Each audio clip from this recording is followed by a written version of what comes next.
Welcome to What's the Scenario with PLRB, where we explore claims and coverage scenarios relevant to insurance professionals.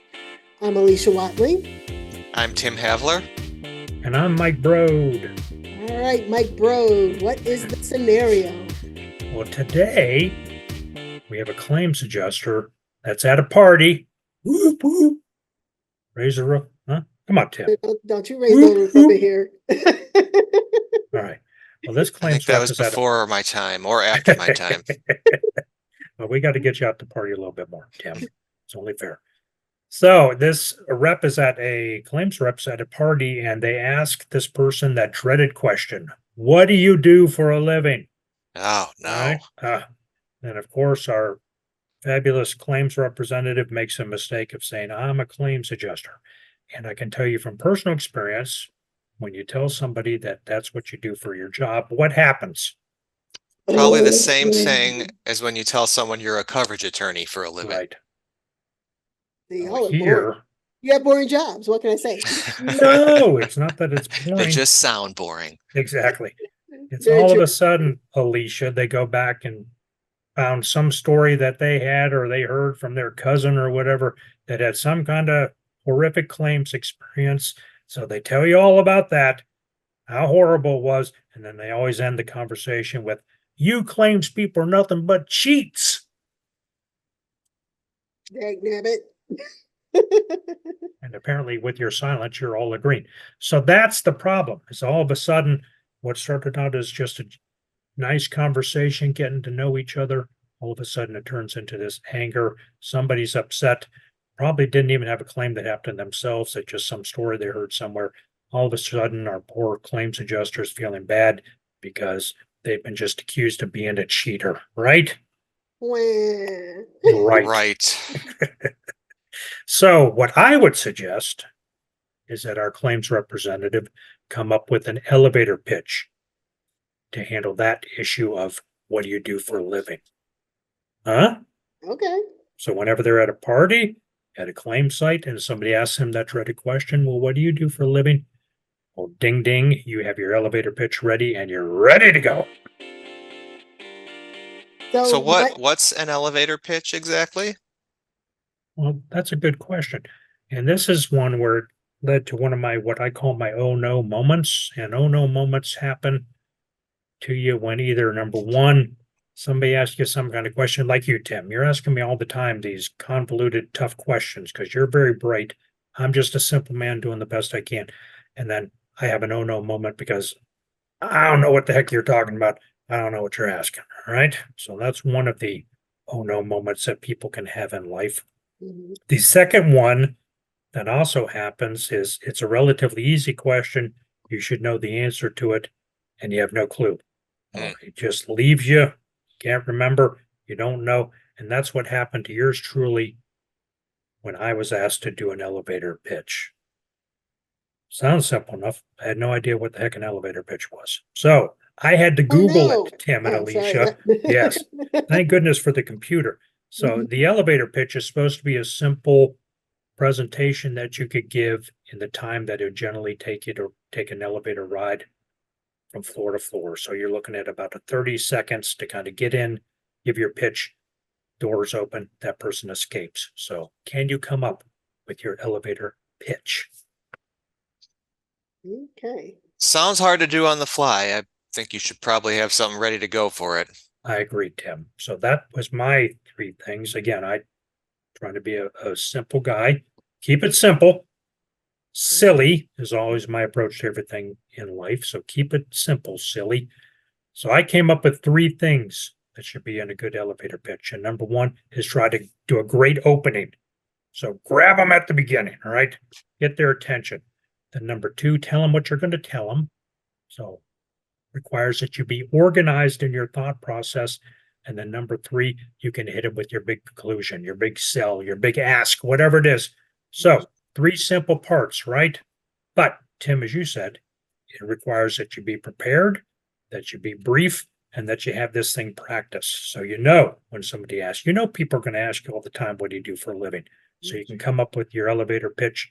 Follow those three simple steps, hit them at the open, tell them what you're going to tell them, give them the details, and then hit them with a big conclusion at the end. Simple enough, right? Mhm. Huh? All right. So, Mike, are you going to Yes. maybe eventually share what your elevator pitch is? Oh, Ooh, geez, I'd love Pete. to hear that. Oh, no. See, I'm telling you how to come up with your own. I don't have to tell you mine. It's patent Well, pending. Secret. I'm ignorant. I'm in an elevator with you for 30 seconds. What do you do? I'm going to look down at the floor and not pay attention. Look at my Oh, phone like So everybody you else want to does ignore in modern me? days, right? we're putting Mike on the spot here. So yes, Okay. Alissha, if But you ask Mike's me, message is that we need to have an elevator pitch. So I right? think Mike should probably have an elevator Very pitch. good. I'm So sure he Alissha, why don't does. you ask me what I do for a living? And we'll pretend I was a claims rep again. Hello, sir. How are you? I'm great. How are you? You enjoying the party? Are you raising the roof? Whoop, whoop. Wait, are we in the elevator now or are we at a party? I know. No, I'm I confused. think I switched it to the party because we were in a party situation. And Maybe I'd we're rather at such a party cool, than an awesome house like elevator. Tim's house where he has an elevator that we're at I the know. party, right? There And you then we're go. going in the elevator. That would He's be got the fun. big house with the big elevator. Okay, Exactly. so we're going up to the roof to raise the roof Right? or party on the roof, but whatever. Here. So, Mike, what do you do? Aha. So here we go. You ready, Alissha? I'm ready. So you all know that I'm a claims representative, right? But Oh, this is how I would open up. No, I'm not. That isn't it. Just telling Ah, you know what I am. So this here, guy's a cheater. right. Here would be my line. All right, you ready? I allow you, Alissha, to take the risks that make life worth living. Huh? Intrigued? ooh, Want to learn more? sure. Oh, Tim's not impressed, but Say more. Alissha is. Please. All right. So then I could get into the aspect of, hey, look, if you didn't have a thing like insurance and claims representatives, you wouldn't be able to insure this wonderful house that Tim has with the elevator, right? He wouldn't take that risk if he didn't have insurance to take that financial loss that would happen if something happens to that home, right, Tim? Hmm. But what is it that you do? I just told you, Tim. I like that's where then I would go into that. What I do then is when you have these risks like your home or your car, sometimes bad things happen to them. That's where insurance comes into play because you need to cover those assets and protect them. So we step in when bad things happen and we hope to make things right again by getting people back on their feet and solving their issues. That's what I Hmm. do for a living. Oh, And then I would end it with some big conclusion that, hey, now that you know that I allow you to take the risks that make life worth living, don't you think this is a noble profession? Alissha, I don't think he's a cheater at all. He sounds to me No, like a noble gentleman who's trying to help us Yay! out. I trust no one. I do not trust the words that come out of your mouth. Thankfully, now the elevator's open and I'm getting the heck Yeah, out of you there. can So run. boom, I'm gone. And every time you see me, you can dodge and duck and ignore me. Exactly. Until you have a claim or you want to learn more about insurance and you're going to say, hey, what about I that remember dude that that was dude. allowing me to take the risk that make life worth living? That's Well, me, Alissha. what if you don't take risks? No need to thank me.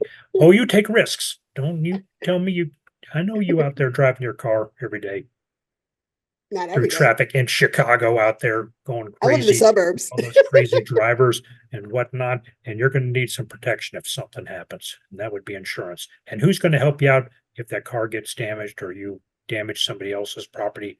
Your friendly, noble claims representative. Boom.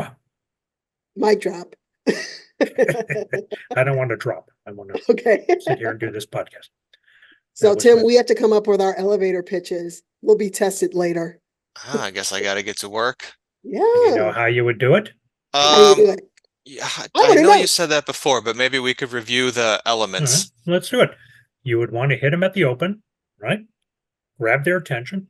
So be prepared, be organized, be succinct, because you only got that elevator ride to give out your presentation, and then keeping it short and sweet, but also conclude at the end. So get them at the open, grab their attention, tell them what you're going to tell them there in the middle part, concisely, short and sweet, and then hit them with the big conclusion.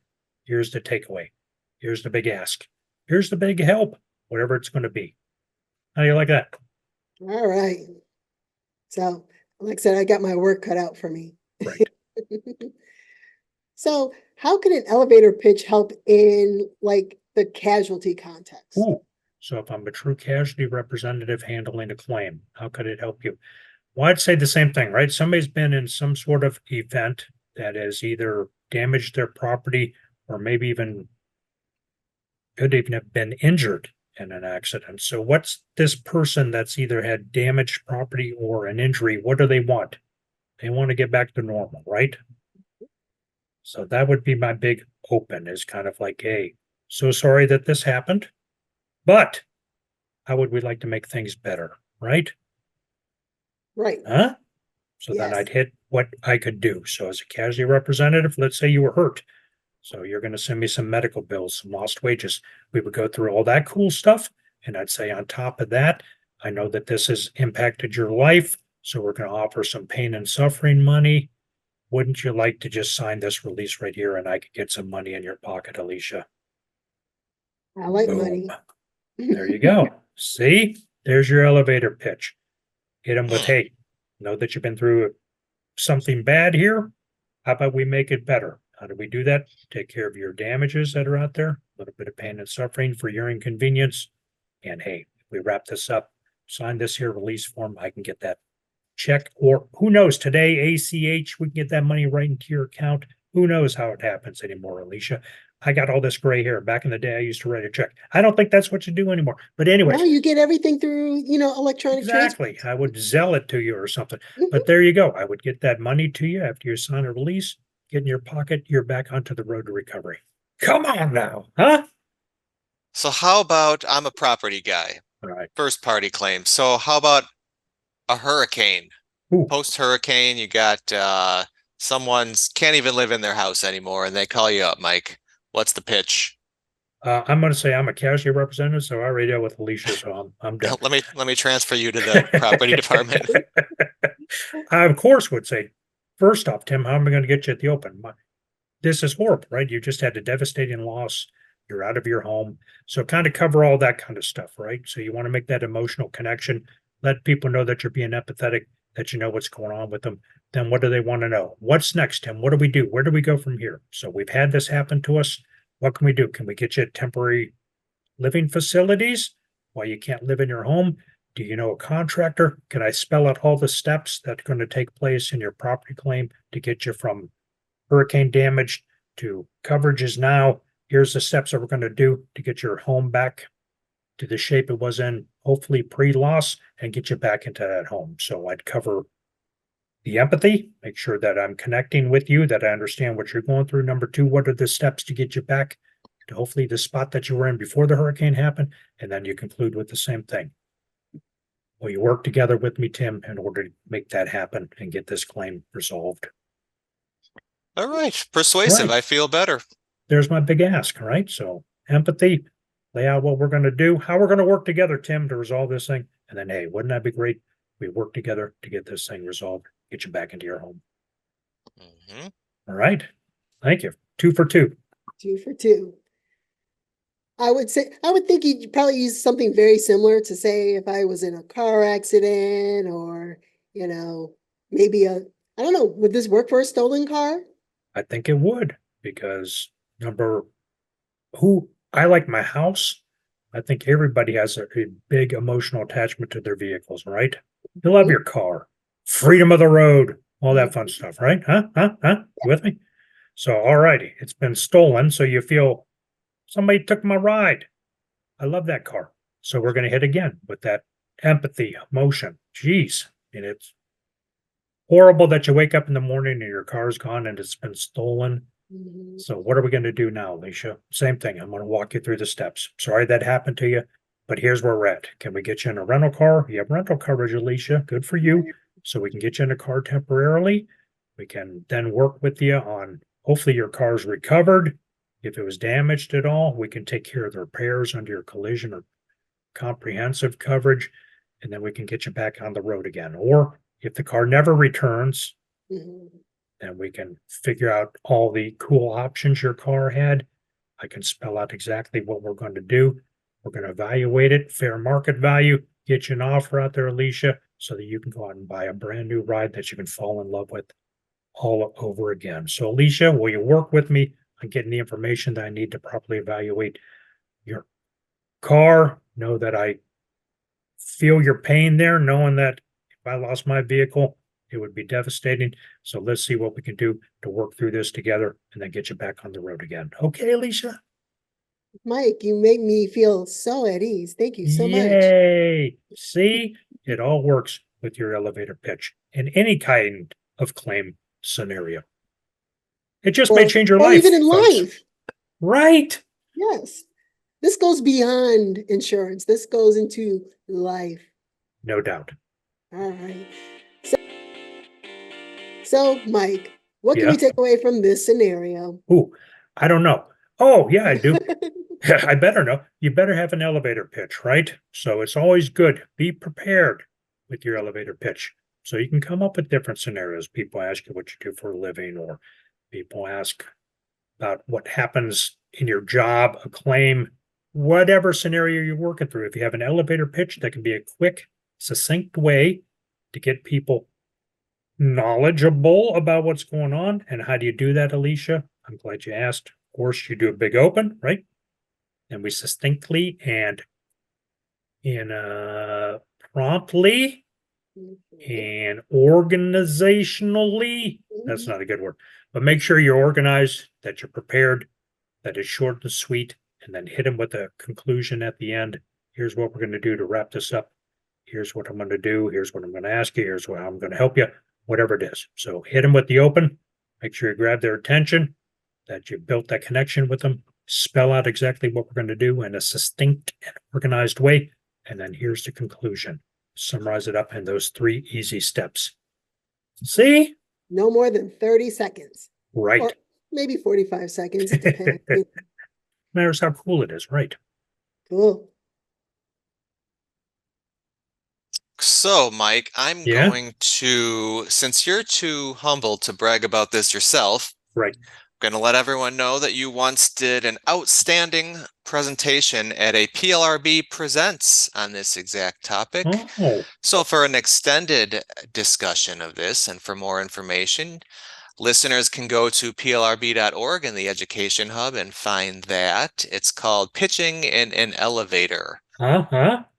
We also have a webinar called Designing and Delivering Effective Business Presentations. And finally, we do have a claims chat course called Why Should You Consider Claims as a Career? Because So it's awesome. these sorry, all Tom. may be of interest to listeners. And Alissha, if we could get those linked to in the show notes, that would be great. We will definitely do that. In addition to those links, you'll find a recap of today's key points from this episode. You'll find information on how to submit your own adjuster story. Mhm. Don't forget to find us on social media. We'll have our links in the show notes. You can also listen to our podcast on YouTube. Yay! So don't forget to subscribe, give us a great rating, and 5 we stars. will 5 stars. You should add that to your elevator pitch. I Right. have 5-star review. Our 5-star. podcast is rated 5 stars. Yes. Uh-huh. So don't forget to subscribe, rate us 5 stars, and we'll see you all next time. Yay. Bye, See everybody. ya. Work on those elevator pitches. Bye. Bye. The views and opinions expressed in this resource are those of the individual speaker and not necessarily those of the Property and Liability Resource Bureau, its membership, or any organization with which the presenter is employed or affiliated. The information, ideas, and opinions are presented as information only and not as legal advice or offers of representation. Individual policy language and state laws vary, and listeners should rely on guidance from their companies and counsel as appropriate.